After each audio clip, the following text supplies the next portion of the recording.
Let's mic देश का मिजाज नॉर्थ ईस्ट।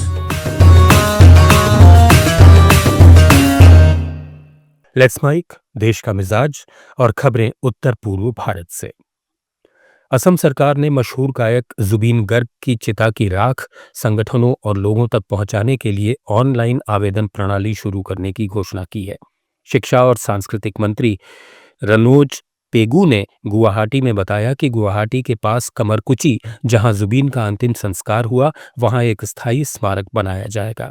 साथ ही उनके बचपन के शहर जोरहाट में भी राख का एक हिस्सा ले जाया जाएगा, जहां 13वें दिन का अनुष्ठान होगा और एक और स्मारक बनेगा। 52 साल के जुबीन का 19 सितंबर को सिंगापुर में समुद्र में स्कूबा डाइविंग के दौरान निधन हो गया था। त्रिपुरा के मुख्यमंत्री माणिक साहा ने राज्य सरकार के कर्मचारियों और पेंशनभोगियों के लिए 3% अतिरिक्त महंगाई भत्ता और महंगाई राहत देने की घोषणा की, जो 1 अक्टूबर से लागू होगी। मुख्यमंत्री ने विधानसभा में कहा कि इस 3% वृद्धि से लगभग 1,05,000 कर्मचारियों और 84,000 पेंशनभोगियों को फायदा होगा। हालांकि इससे राज्य के खजाने पर 125 करोड़ रुपए का अतिरिक्त खर्च आएगा। साहा ने कहा कि यह फैसला त्योहारी सीजन को खुशी और आर्थिक सुरक्षा के साथ मनाने के लिए किया गया है। मेघालय सरकार अन्य राज्यों के वाहनों से पर्यटकों को लाने ले जाने के विवाद पर नीति बनाने से पहले सिक्किम, कर्नाटक और महाराष्ट्र की परिवहन नीतियों का अध्ययन करेगी।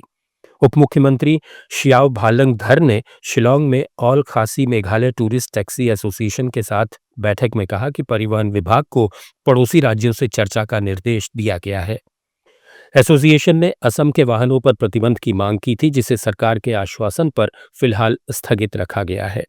स्थानीय टैक्सी चालकों का कहना है कि बाहरी वाहन आने से उनकी आजीविका को नुकसान पहुंचता है।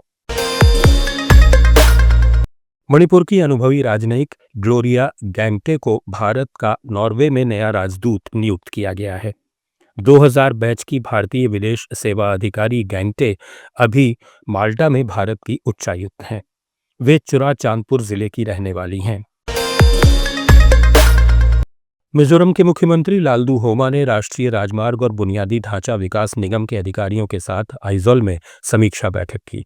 उन्होंने कई राष्ट्रीय राजमार्गों की खराब स्थिति, जैसे गड्ढों और सड़क क्षति पर चिंता जताई और समय पर रखरखाव के निर्देश दिए। आइजोल वेरेंगटे राजमार्ग को मिजोरम की लाइफलाइन बताते हुए सीएम ने इसे प्राथमिकता देने को कहा। भारी बारिश वाले राज्य में सड़कों की टिकाऊपन के लिए उन्होंने रिजिड पेवमेंट तकनीक का सुझाव दिया। नागालैंड में राष्ट्रीय माध्यमिक शिक्षा अभियान 2016 के शिक्षकों ने अपना आंदोलन स्थगित कर दिया है। अभियान शिक्षकों के प्रवक्ता रेम्बे मोएल पैटन ने कोहिमा में प्रेस ब्रीफिंग में बताया कि सरकार ने उनकी मांगों पर सहानुभूतिपूर्वक विचार करने का आश्वासन दिया है।